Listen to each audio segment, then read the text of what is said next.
What is going on, guys? Welcome back to Stampede Airsoft. Today we're going to be taking a look at the CZ Scorpion EVOs from ASG.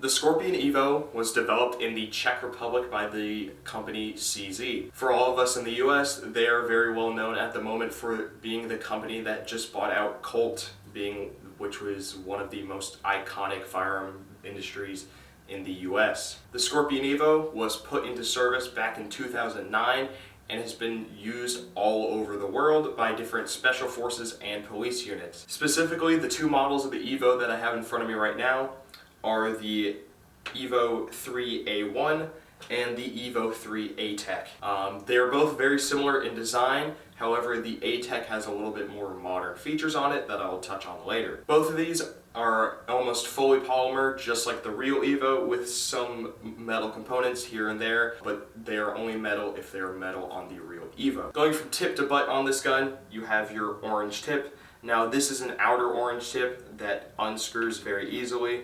and allows you to thread on any attachments right here. However, for the most part, you will need an adapter to get it to standard 14mm threads because it is a lot bigger, and you have this other orange tip underneath it. To get to your battery compartment, which is inside the handguard right here, you will want to take off this outer orange tip right here, unscrew this barrel nut, and then slide the handguard all the way off.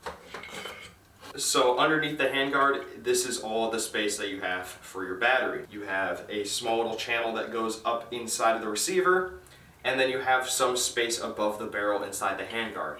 It is not a lot of space. For the most part, if you are looking at buying this gun, I will recommend that you get a PEC box battery and run the wires to the outside of the rail. It's not the most attractive thing ever, but it is more an effective option than running a battery inside the rail and then having to take it all the way off every time a battery dies. However, if you do not want to run the PEC box battery, ASG does make a long stick type battery that is meant for this gun. While we have the handguard off, I want to talk about some of the neat features about this gun.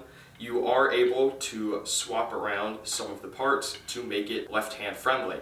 So you can take your charging handle and put it into the other side of the rail, and it will function the exact same as if it was on the left side, but is more friendly to left-handed users. Also, your front sling attachment point, which is here on the left side, you can pop that out and slide it into the little channel on the right side, making it easier for left-handed users to run a sling on this gun. Another really awesome feature is that this gun is already wired to Deans. Every single gun should come wired to Deans in the year 2021. It is a better connector overall. Keeping on the subject of the handguards, we will find the first difference between the ATECT and the A1. The A1 right here has this slim handguard with Picatinny on the sides and bottom, where the ATECT here has more modernized M-lock on the sides, still has that Picatinny on the bottom, however it comes with an angled foregrip installed where that Picatinny piece is.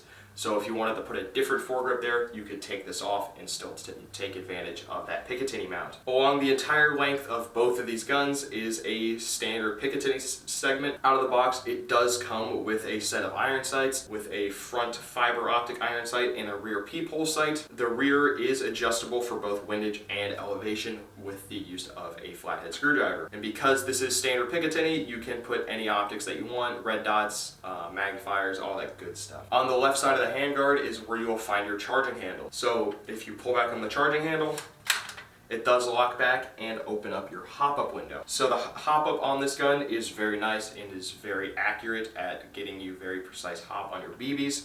However, the dial is quite small, so if you're wearing gloves or have big fingers, you might not be able to get in there and adjust it. However, you are able to stick an Allen key inside that hole and adjust it that way. There are also several aftermarket options that will change this into a standard little wheel, making it a lot easier to adjust the hop-up. And then over here on the left side is your bolt release. You can hit that and the bolt will slide forward. Some of the other really neat features about this gun is the micro switch MOSFET in this gun. So unlike some of the other guns that have micro switch MOSFETs in them, this one is super duper clicky. There is not a lot of resistance in the trigger, so you are able to spam this a whole bunch on semi and even 3-round burst, which this gun replicates very well from its real steel counterpart. And then just like most other AEGs, it also has full auto. And then moving down, you have the final change between the A1 and the ATECT, which is your Magwell and magazine release area. So on the A1 right here, you have a very standard Magwell, put the magazine in, that's pretty much it. And then you have this very small magazine release, so you don't have to worry about it getting caught on anything, and it's still pretty easy to actuate to get the magazine out. But on the ATECT, you have this enlarged Magwell here, making it very easy to insert your mags. So if you're playing in the dark, you don't have to fumble around trying to find where you're trying to stick your magazine in, or maybe if you're in a very stressful situation, you have that very long channel to help you guide the magazine in. And then the magazine release, it still has the regular push down to release the magazine, but it also has this very nice extended paddle down the bottom here, so you can push in on that and just grab the mag and go. Lastly, on the externals of the gun,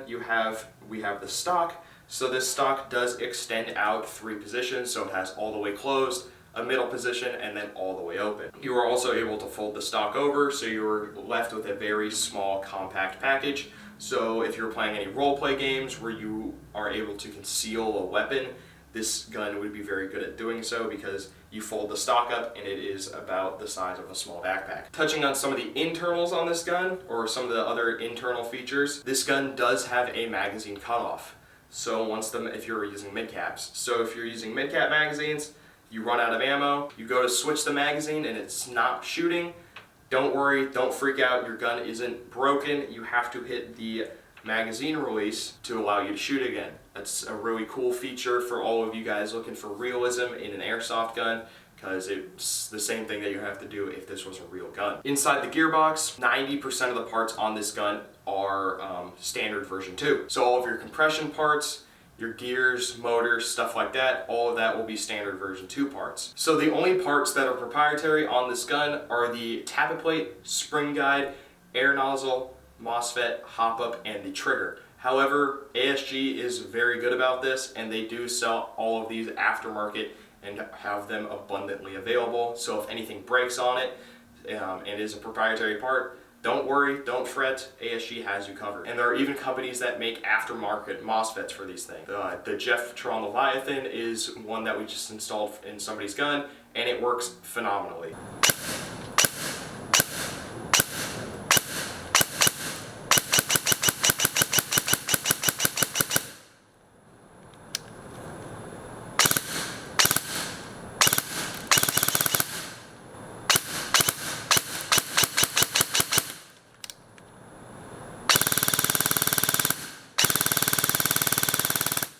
After taking this gun back to the chronograph, filling the magazines up with 0.25 gram BBs, and plugging in a Titan 11-1 lithium-ion battery, we are cranking out 370 FPS on semi and 18 balls a second on full auto.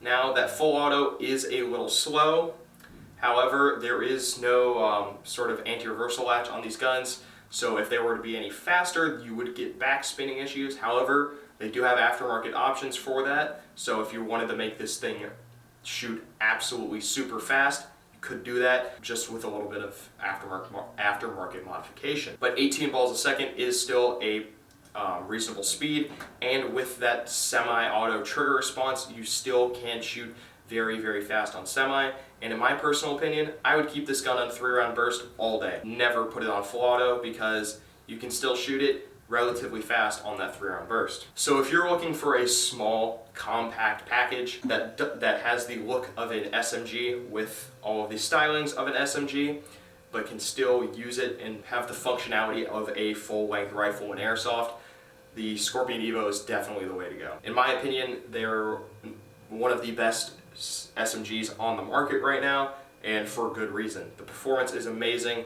The buildability is absolutely phenomenal. As of right now, the ASG Scorpion EVO 3 A1 is going for $378.95, and the ASG CZ Scorpion EVO 3 ATECT is going for $406.95. As always, thank you guys for watching.